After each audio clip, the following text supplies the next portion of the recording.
Guys, what's going on? How's it going? It's John, Gamester81. I'm in the arcade portion of my house. I'm a huge fan of arcades, combined with what I personally own and what the show I run called Game On Expo, between what that company owns as well. We have close to almost 20 arcades. I recently got another one. It's a cocktail table, and for those who don't know what a cocktail arcade table is, it's a more compact arcade that's more like a table. You sit down on it, it's flat. The whole idea was in the 80s and in kind of early 90s, there were arcades that you could actually they were in bars and restaurants. You could actually sit down, put your cocktail drink on it. That's why they called cocktail tables. I'm a huge fan of these. I have about 3 of them in my collection. This is the latest one. This is totally custom. Huge shout out to a great group of guys at This Old Arcade. I'll put a link to their YouTube channel below, their Facebook. Great guys. This is where I got it from. I bought it from them at a show called ZapCon, which is a arcade expo locally here in Phoenix where I live. So without any further ado, let's take a closer look at this new custom arcade table, and I hope you guys enjoy. Thanks for watching. Okay, so here it is. This is the original Nintendo Cocktail Arcade. This one is custom because it's actually a versus Super Mario Brothers, or what I've actually heard people call it VS Super Mario Brothers, or VS games. These are a set of games that came out in the 80s. They were Nintendo games. This particular one is unique because this Super Mario Brothers is actually different than the home port. It's much more challenging. There's less level ups, there's less warps, there are more enemies. There's actually 6 more levels in this version, so it's kind of unique in that regard. This at one point was probably an original Donkey Kong or maybe Donkey Kong Jr. It's custom because you can see here, they added the colored lights, the 2 buttons here. Initially there's only one button there. Joystick is original. You can play 1 or 2 players, and the way it works is if you play 2-player, the screen flips on the other side so you can kind of play facing each other. This is still my garage because I need to move it still, and these are fairly heavy. I plan on doing that very soon, and I just literally got it. I picked up some other arcades recently as well at the same show. I got this Virtual Fighter. This is a cocktail pinball, very rare, came out in the 70s, really cool.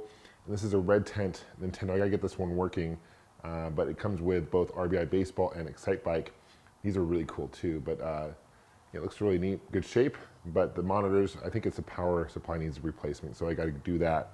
But anyway, let me show you a closer look at this cocktail. Very cool design.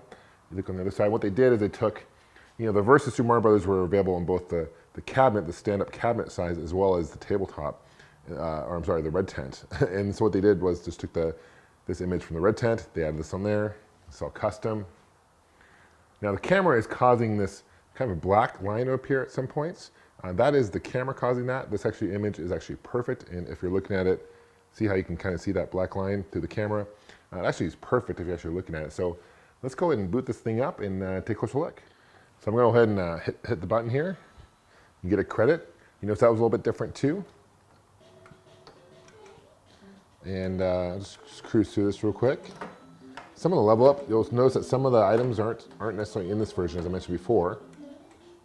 And God, this is the classic love Super Mario Brothers. I think it's pretty iconic. We're just going to cruise through it real quick. Oh, and the monitor looks actually really good.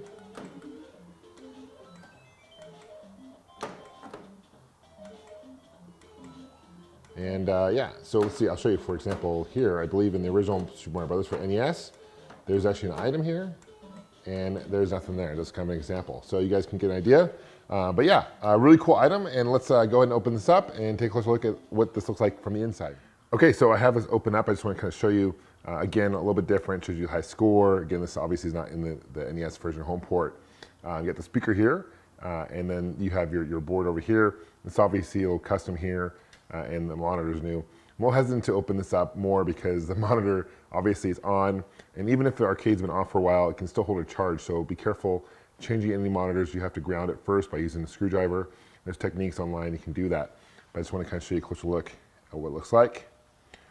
Really cool item, and then there's obviously instructions here on the very top, on the bottom of it anyway.